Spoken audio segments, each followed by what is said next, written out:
Dzień dobry Państwu, tutaj Filip Dąbmirowski, a to jest Globalna Gra. Dzisiaj chciałbym Was zaprosić do takiego nagrywanego na gorąco odcinka, który nazwę chyba raport. Będzie to taki komentarz do bieżących wydarzeń.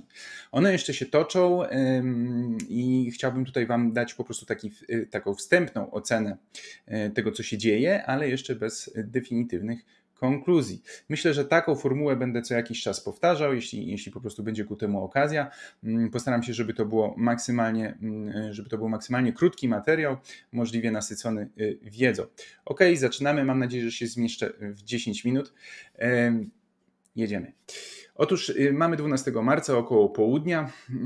Kilka godzin temu w godzinach nocnych oddziały tzw. białych Rosjan wkroczyły do obwodów Federacji Rosyjskiej, tych przygranicznych, to jest Kurskiego i Białgorodzkiego. Rozpoczęły się walki, między innymi chodzi tutaj o miejscowość, przełączmy się na mapę, na szybko zaraz Wam to pokażę.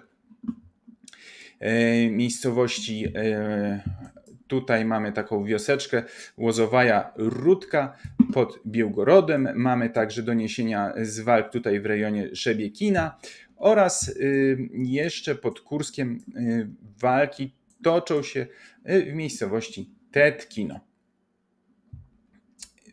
Według strony rosyjskiej mamy do czynienia z użyciem nie tylko oddziałów piechoty, tak jak to było w poprzednich przypadkach, ale także kilku co najmniej czołgów, artylerii lufowej i rakietowej, wozów opancerzonych itd. Faktycznie pojawiły się pewne nagrania, tutaj Wam wrzucę, tutaj obok, gdzie widzimy między innymi prawdopodobnie ukraińskie czołgi, w dodatku z flagą Unii Europejskiej, prowokacyjnie zatkniętą na wieżyczce. Niemniej tak naprawdę jeszcze do końca nie znamy skali tych ataków.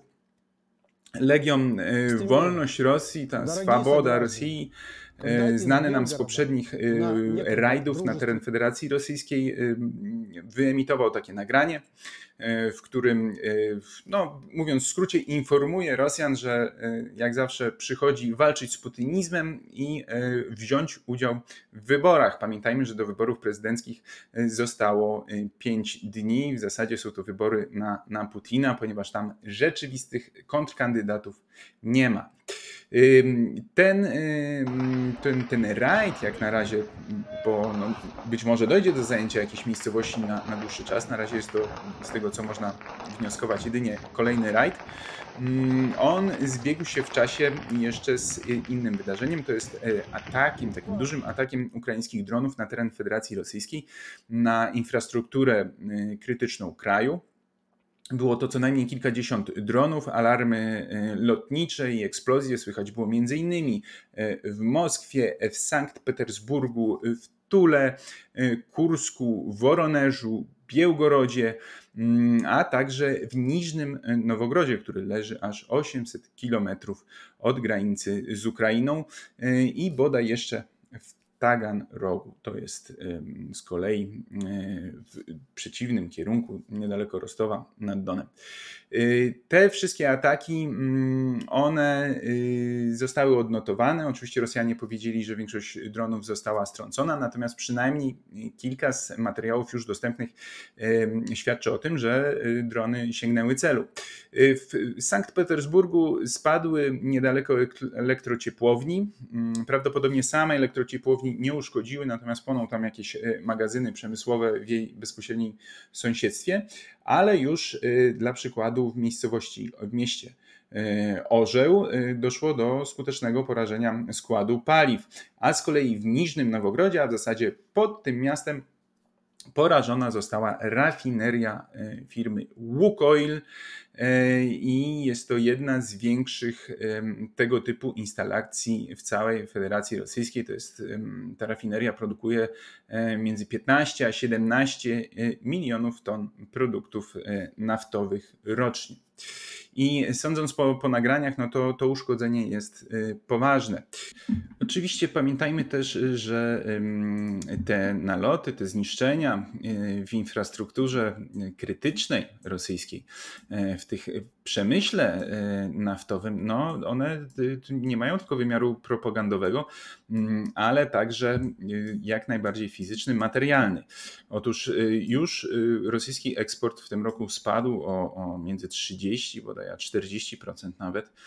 Jest to związane ze spadkiem produkcji oraz z ograniczeniem eksportu, ponieważ na rynku tutaj krajowym zaczęły pojawiać się deficyty paliwowe, w związku z czym, żeby nie podburzać, nie destabilizować tej sytuacji wewnętrznej, władze Rosji zdecydowały się na wprowadzenie embarga eksportowego od 1 marca do 1 września 2024 roku.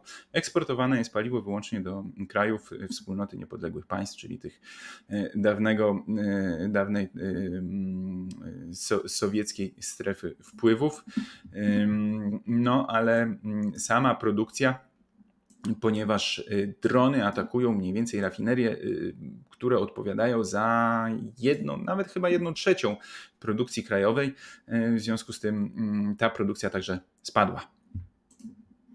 Jeśli chodzi o Taganrog, był to kolejny atak w ciągu ostatnich paru dni.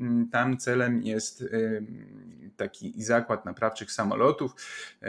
Są tam nie tyle zmagazynowane, co serwisowane samoloty, te rosyjskie AWACS-y A-50 i prawdopodobnie doszło do uszkodzenia przynajmniej 2 maszyn.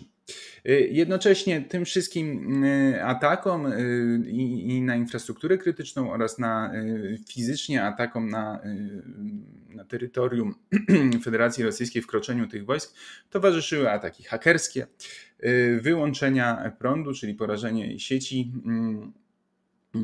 elektrycznej i także takie działania, powiedziałbym, propagandowe.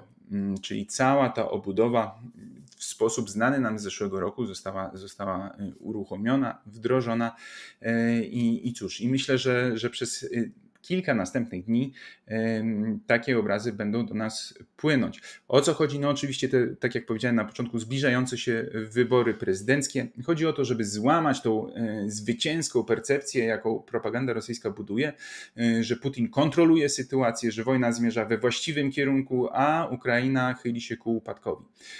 No tak nie jest i to Ukraińcy właśnie chcą udowodnić, chcą sabotować jednym słowem ten wielki festiwal putinizmu, jaki 17 marca ma się rozegrać. Czy to się w jakiś sposób rozwinie, czy te oddziały białych Rosjan wkroczą głębiej na terytorium Federacji Rosyjskiej? Prawdopodobnie nie. Dotychczas ich obecność nie przekraczała chyba dużo dłużej, z tego co pamiętam, niż tydzień. Niemniej gdyby jakąś miejscowość udało im się aż do wyborów zająć i tam, przeprowadzić alternatywne wybory, no to byłby oczywiście ogromny sukces propagandowy. Czy tak się stanie? Nie wiadomo. Wiadomo natomiast, że same takie płytkie wejścia krótkotrwałe niekoniecznie odegrają dużą rolę. Rosjanie się co nieco przyzwyczaili do tej sytuacji, no ale przy właściwej koordynacji ataków dronów, szczególnie na te prestiżowe i przemysłowe obiekty i przy odpowiednio dużej skali ataków na przygraniczne obwody, bo one nie muszą być głębokie, ale muszą być widoczne. Na tyle widoczne, żeby obywatele rosyjscy, którzy tam mieszkają, po prostu się bali, żeby słyszeli, co się dzieje i mieli obawy o to, czy tu zaraz ta armia białych Rosjan nie przyjdzie, a raczej armia ukraińska. I to, myślę, mocno namiesza tutaj Putinowi w tym obrazie, idealnym obrazie zwycięskiej Rosji. Co będzie dalej? Tego nie wiemy, ale możemy się spodziewać, że eskalować będą te ukraińskie działania. Tak jak napisałem w prognozie na 2024 rok, w chwili słabości armii ukraińskiej, kiedy zmuszona jest do defensywy, ciężar działań ofensywnych biorą na siebie ukraińskie służby. i jak widzimy robią to z sukcesami.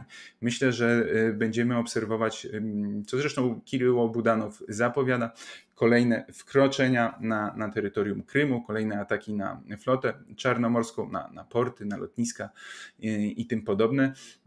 I dopóki wystarczająca ilość zasobów nie trafi do ukraińskiej armii, dopóty właśnie te służby będą bardziej widoczne niż ona. A jeśli chodzi o sam front, no to mamy już pierwsze informacje, że jest on stabilizowany, ponieważ zasoby tej amunicji załatwionej przez Czechów oraz dostarczonej przez Europę już docierają na front i wreszcie artyleria ukraińska zaczyna się odzywać. Po wielu tygodniach przestoju, racjonowania amunicji, w końcu siły się wyrównują. Dziękuję. To tyle na dzisiaj i na ten moment. Jeśli będę miał kolejne informacje, na pewno dam Wam znać. Proszę, śledźcie mnie na portalu X, czyli dawnym Twitterze, na stronie globalnagra.pl, no i oczywiście na Facebooku. Dzięki za wsparcie moim patronom i do usłyszenia następnym razem. Cześć.